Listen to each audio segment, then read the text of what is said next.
Have you ever wondered what's put onto your food before it goes onto your plate? Because that was my question. I was curious to how the chemicals and the pesticides and insecticides that go onto our food before they reach it to our plate affect the environment and the groundwater around us. When I first started to research my question about how pesticides and insecticides affect the environment around us, one agricultural business kept popping up. That company was Monsanto's. They pride themselves in selling cheap, genetically modified seeds to farmers at $32 an acre.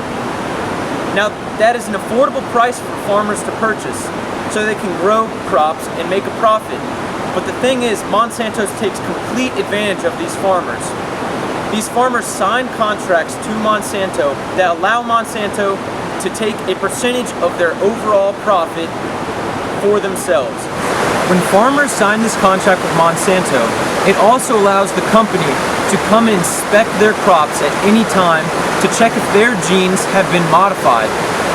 So if a neighboring farm were to be cross-pollinated with any of the genetically modified crops that Monsanto has produced, Monsanto could take the neighboring farm to court. These genetically modified seeds require harsher pesticides and insecticides that will affect the groundwater and environment more so than the other pesticides and insecticides.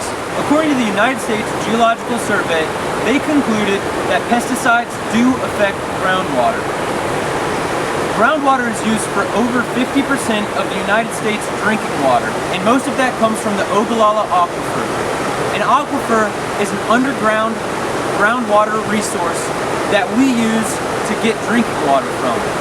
Pesticides can and will eventually leach into that aquifer and contaminate our drinking water. There is no immediate solution to the problems that pesticides and insecticides create.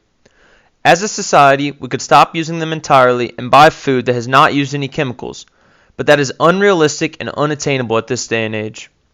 So the best thing that you can do is to make yourself aware and alert others about the problem, because the more people that know, the more likely something will be done.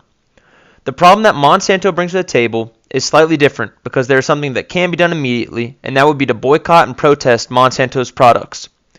This problem is just as complicated though, because the farmers need the cheap seeds to grow crops, even if Monsanto takes a large sum of money out at the end.